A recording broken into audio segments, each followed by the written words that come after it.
जिसके पिंजरे में कैद थे भोलेनाथ के प्रिय पक्षी, वहीं पहुंचे स्वयं भगवान शिव और पार्वती माता।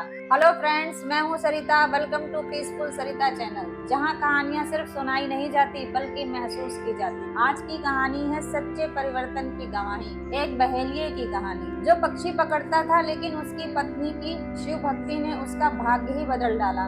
अंत में भगवान शिव और माता पार्वती स्वयं प्रकट होकर उसे आशीर्वाद दिया। तो आइए सुनते हैं एक बहेलिये की शिव भक्ति। एक गांव में सोहन नाम का एक बहेलिया रहता था। वो गांव में जाल बिछाकर चिड़िया, कबूतर, तोता, अन्य पक्षियों को पकड़ता था, फिर उन्हें पिंजरे में बंद कर कर रख लेता था और गांव के बाजार में बेच देता था। सोहन के घर में उसकी पत्नी शोभा भगवान शिव की भक्त थी। वो दिन रात भगवान शिव की पूजा करती थी। शोभा अपने पति के काम से खुश नहीं थी। एक दिन उसने सोहन से कहा, सुनो जी, तुम जिन पक्षियों को पकड़कर बेचते हो, इससे उन्हें कितनी तकलीफ होती होगी। उसकी बात सुनकर सोहन हंसने लगा और उसने कहा, तुम्हें कैसे पता इन्हें तकलीफ होती है? इन्हें बाजार में बेचकर मुझे अच्छे पैसे मिलते हैं। ये सुनकर शोभा रोने लगी। उसने कहा, आपको शायद नहीं पता है कि इन भोले बेजुबान पक्षियों की हाय हमें लग रही है। इसी कारण हमारे कोई संतान नहीं है। मैं दिन रात भगवान शिव की पूजा करती हूँ, लेकिन फिर भी हम संतान के सुख से वंचित हैं। तब सोहन ने कहा, मैं ये सब नहीं जानता, तू भी इन सब के बारे में सोचना छोड़ दे। ये कहकर सोहन पक्षी पकड़ने चल देता है। शाम को सोहन पिंजरे में पक्षियों को लेकर आता है और झोपड़ी में रख देता है। अगले दिन फिर से सोहन पक्षियों को पकड़ने चला जाता है। तभी कोई घर का दरवाजा खटखटाता है। शोभा दरवाजा खोलकर देखती है तो उसके सामने एक ब्राह्मण अपनी पत्नी के साथ खड़े थे। शोभा उनसे कहती, महाराज जी, आप लोग कौन हैं? तब ब्राह्मण कहता है, बेटी, हम बहुत दूर से कुछ दिन इस गांव के शिव मंदिर में अमर कथा वाचने आए हैं, इसलिए घर घर जाकर उसका निमंत्रण दे रहे हैं। तुम भी कल से अपने परिवार के साथ सुनने आना।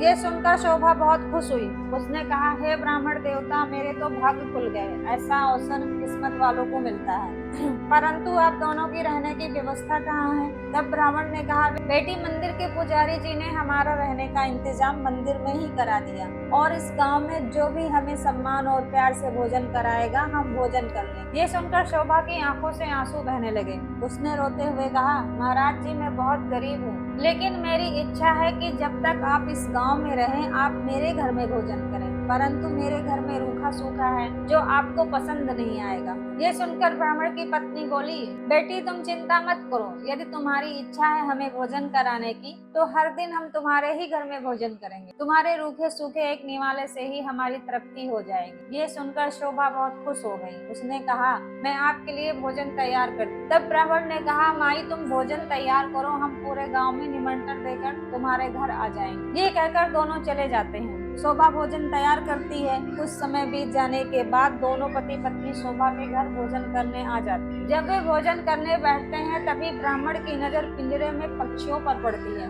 वे उठकर खड़े हो जाते हैं। शोभा उनसे पूछती है, महाराज जी, क्या मेरे से कोई भूल हो गई? ब्राह्मण ने क्रोधित होते हुए कहा, तुमने इन बेजुबान पक्षियों को पिंजरे में कैद कर रखा है। हम तुम्हारे घर भोजन नहीं कर सकते। तुम भगवान शिव की अमर कथा सुनना चाहती हो और उनके प्रिय कबूतरों को तुमने कैद कर रखा है। ये कहकर वो चल देते हैं। शोभा उनके पैर पकड़ लेती है और कहती है, हे ब्राह्मण देवता, मेरे घर से रुष्ट होकर न जाइए। मैं तो वैसे भी संतान सुख से वंचित हूँ। अगर आप भी बिना भोजन किए चले गए तो हमारा सर्वनाश निश्चित है। ये पक्षी मेरे पति ने पकड़े हैं, मैं अभी इन्हें आजाद कर देती हूँ। ये कहकर वो बाहर जाकर सारे पक्षियों को आजाद कर देती है। ये देखकर ब्राह्मण पत्नी सहित भोजन करते हैं और शोभा को सौभाग्यवती और पुत्रवती होने का आशीर्वाद देकर चले जाते हैं। शाम को जब सोहन आता है, वह पिंजरा खाली देखकर शोभा से पूछता है। तब शोभा उसे सारी घटना बता देती है। मैं इतनी मेहनत से पक्षी पकड़ कर लाया था और तूने सब उड़ा दिए। आज के बाद किसी को भोजन पर मत बुलाना। तब शोभा कहती है, मैंने तो उन दोनों को 7 दिन का न्योता दे दिया है।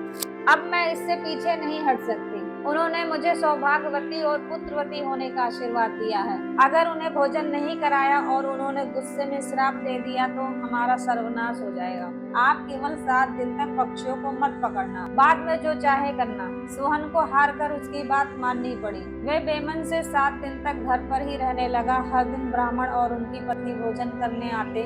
उनके आने से पहले सोहन घर से चला जाता। उसे ये सब पसंद नहीं था। शाम के समय शोभा कथा सुनने जाती। वो सोहन से भी भी चलने को कहती, लेकिन सोहन मना कर देता था।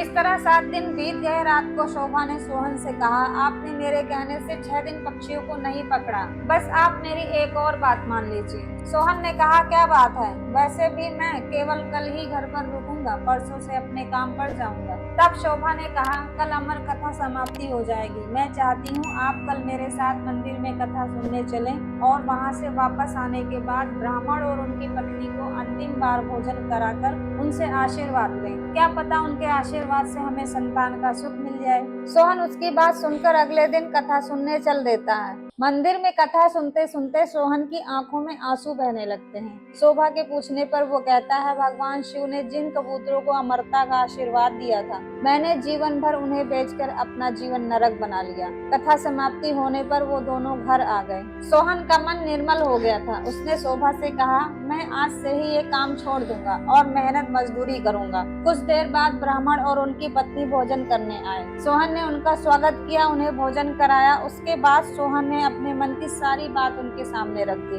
तभी ब्राह्मण और उनकी पत्नी भगवान शिव और माता पार्वती के रूप में प्रकट हो जाते हैं। भगवान शिव कहते हैं, तुम्हारी पत्नी की भक्ति देखकर हम तुम्हें संतान सुख देना चाहते थे, किंतु तुम्हारे पाप के कारण ये संभव नहीं था, इसलिए हमें तुम्हारा मन बदलने के लिए भेष बदलकर यहाँ आना पड़ा। ये सुनकर दोनों पति पत्नी रोने लगते हैं और उनके चरणों में गिर जाते हैं। भगवान शिव और माता पार्वती उन्हें पुत्रवती होने का आशीर्वाद देकर अंतर ध्यान हो जाते हैं। भगवान के आशीर्वाद से उनके घर एक सुंदर कन्या का जन्म होता है। कन्या के आने के बाद उनके दिन बदल जाते हैं, वे काफी धनवान हो जाते हैं। इस कहानी से हमें ये सीखने को मिलता है कि सच्ची भक्ति और पश्चाताप से भगवान भी अपना स्वरूप दिखा सकते। हमें सिर्फ भक्ति में अडिग रहना है और मन को निर्मल बनाना है। अगर आपको ये कहानी प्रेरणादायक लगी हो तो पीसफुल सरिता चैनल को जरूर सब्सक्राइब करें। वीडियो को लाइक करो और कमेंट में ओम नमः शिवाय लिखकर भगवान शिव का आशीर्वाद प्राप्त करें। हर हर महादेव।